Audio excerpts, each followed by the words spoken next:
Hi, this is Marek from Tryb Solo, and today I'd like to tell you more about the game called Forage. It's the third game in this small solo game series from Tryb Games. Thanks Tryb Games for sending it for review. This is like a pre-production copy because the game will be crowdfunded, I think, on GameFound probably, or Kickstarter quite soon, just like the two previous games. And this is a small game. In this game you will have 9 cards in your hand and you will try to collect as many chestnuts, fruits and mushrooms in this game, because in the two previous games you collected fruits. You will lay cards, one card over other cards, trying to match different areas and collect as many points as you can. Small, compact, very clever game.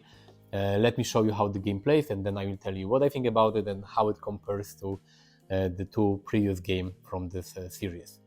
This is how Forage looks more or less after unboxing. We have one part of the box, second part of the box.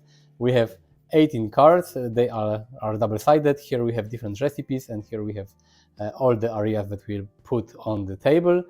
We have a short rule book with all the rules and the additional rules for playing with recipes.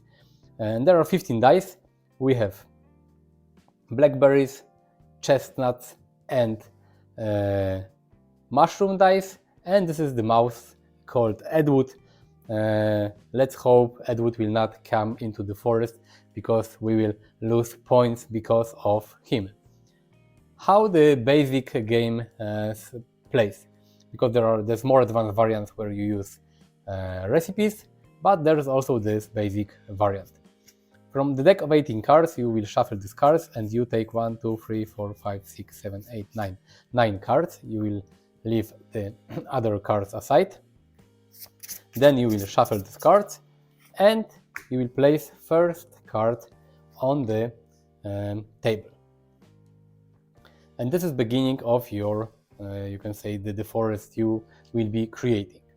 You take the remaining cards, you place them somewhere near the play area, and you take top 2 cards.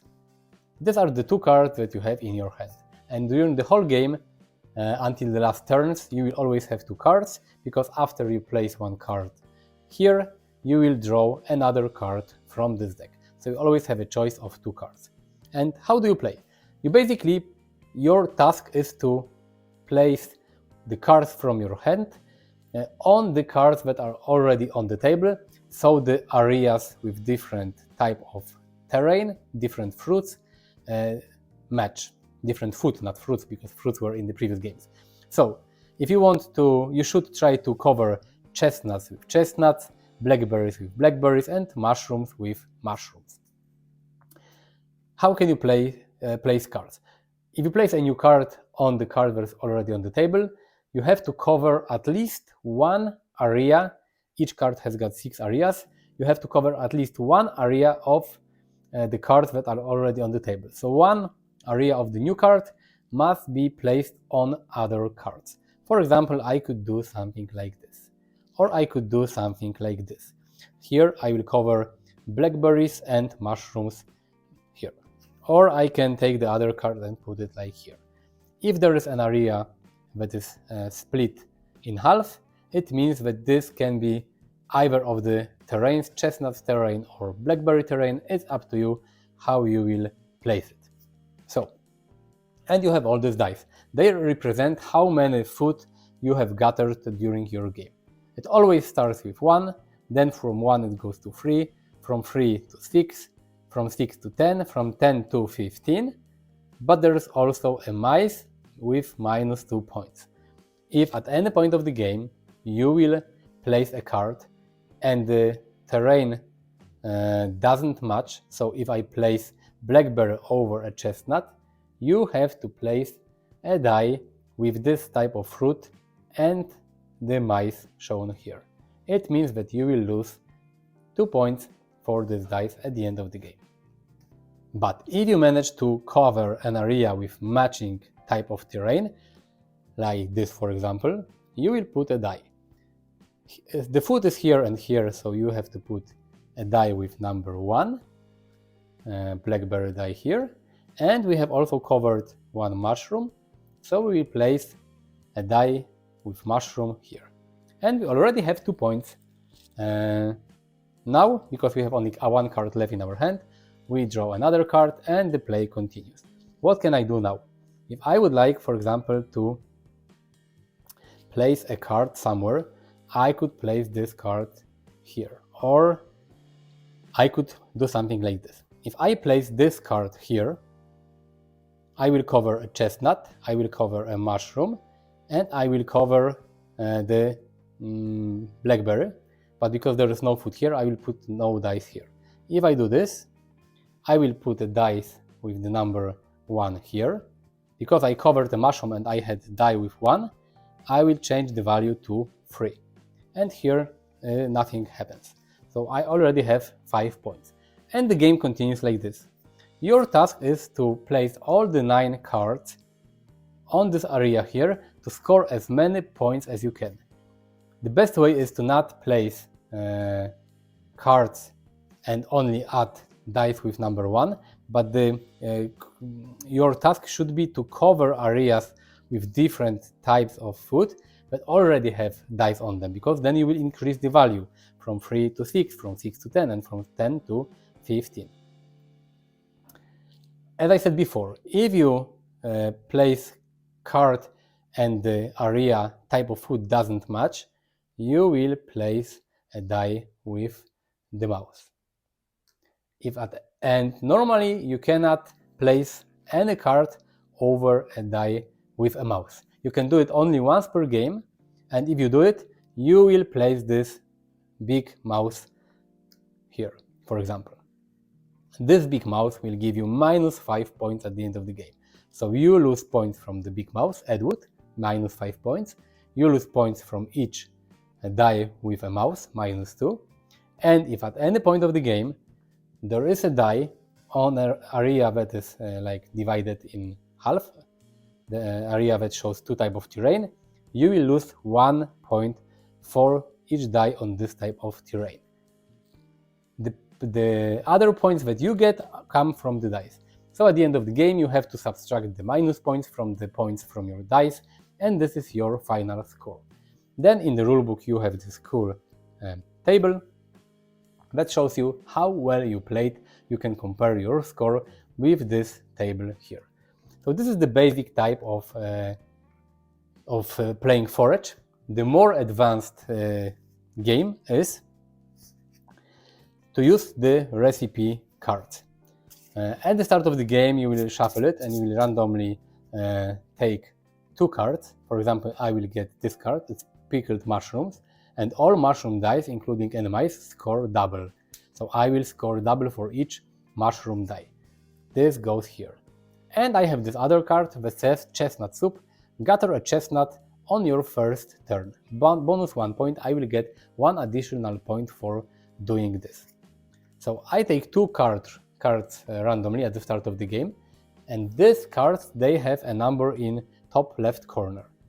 And this is, if you add these 2 numbers, this is the number of points that you need to get in order to win the game. So if you use the recipes, they give you a win-loss condition, because you have to score at least as many points as the sum from both recipe cards that are randomly picked for or chosen by you, it's up to you, for a given play. So if you want to play more like say casually, you can play without recipes. If you want a win-loss condition, you can add recipes to your game, and then you will have to score a certain number of points to win the game. You can also play Forage multiplayer, but each person needs his or her own copy of the game, and then you will play, and the game plays the same, but all players will take the same cards from both of their decks, and they will play the same cards into the forest, and then you will compare who has got more points. This is how you play Forage. Let me tell you what I think about this game. I really like Forage. Forage together with Orchard and Grove is, I think, one of my favorite small box compact solo games, together with For Northwood, another game from Sidrum Games. Even though this game is similar to the previous 2, plays a little different and feels a little different. And I think if you have one of them, it doesn't mean that you don't have to, or you can get Forage, or if you have Orchard, you can also get Growth, because they all play a little different. The basic rules feel the same because you have a card or 2 cards in your hand. There are some cards on your table, and you have to cover the matching areas to score more points and to add a value to the dice placed on the table. But Forage is kind of a mix of the 2 previous games, because when you add dice to different areas, you don't have to count the exact number of fruits or mushrooms or anything. You just like change the value of a die from 1 to 3, 3 to 5, 5 to 10, and from 10 to 15 in this game, because in Growth you had to calculate the exact number of fruits. But on the other hand, you have these areas here that are like double areas. They are split, so you can choose which area is this. It was similar to the empty areas that were in Growth. You also get recipes here, the thing that was introduced in Growth, because before the start of the game you can choose randomly 2 recipes. Each of the recipe will give you additional scoring options, but the sum of points written on both of these recipe cards is the number of points that you have to score in order to win the game. Because normally when you play the game, you're trying to beat your own score, and you are comparing your score to the table that is present in the rulebook. And with recipes, you have the win-loss condition, because you have to get at least the number of points written on both recipes. So this is really cool. I also like this idea that in this game you have more options to cover areas that don't match, because in Orchard you had these 2 worms, so twice in the game you could place one area over other area and they didn't have to match. In Growth you only had 1 squirrel and all other areas had to match, and in Forage each die has this side with -2 points and the mice, so you can place the cards as you want, but for each area that doesn't match, you will add this -2 point die to all the cards on the table. But maybe sometimes it's worth, because getting -2 or even -4 points when you can upgrade a die from 10 to 15 points may be profitable and maybe a good option. So I think Forage gives you more strategy when adding cards to the table, but it also feels in a way a little more complicated, or not complicated, but for me at least, I think it's harder to score more points in this game than in the previous 2. But each of these games is really cool, and if you have Orchard or Growth or both of them, if you like them, I think you will love Forage, because it shares the same gameplay idea. If you didn't like the previous games, you will not like this one as well. I think this is the last game in the series, because I have seen a photo of a box that can hold all 3 of these games together. So I think it will be probably offered on this new crowdfunding campaign. So I think it's the last game in this trilogy. They are all available on Board Game Geek as print and play files. So if you are not sure if this is the kind of gameplay you like, you can try and print them even on a black and white printer at your home if you have one, and try it.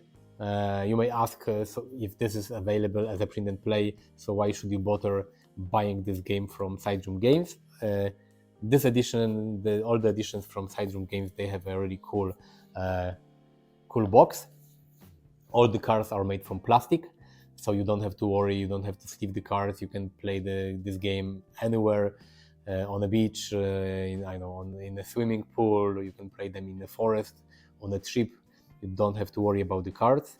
There are really nice custom dice with all the sides with fruits. So it's a really cool addition. Together with For Northwood, these 3 small games. 2 of them, because this one I will have to send to another reviewer, but this series and For Northwood are my favorite small box compact games that you can always throw in your backpack and take with you wherever you go, or you can play them at home when you have a coffee break and you have 10-15 minutes free time. You can always set up a game of Forage or Orchard or Grove and play one of them. They play fast. The setup takes 15 seconds, and when you finish, you can put everything inside this box and put this box back on the shelf. Really cool series of puzzle games for a solo player. There is an option to play multiplayer, but each player need to have a separate box, and then you will choose the same cards for each player, and they will try to score as many points as they can. But as the box says, 9-card solitaire game, so these games are designed for solo gamers. Thank you for watching. I will leave a link to Forage in the description of this video. Thank you for watching. Click the like button if you like this video, subscribe to my channel, visit me on Facebook, Instagram and Twitter. I will leave links in the description of the video. See you next time, bye.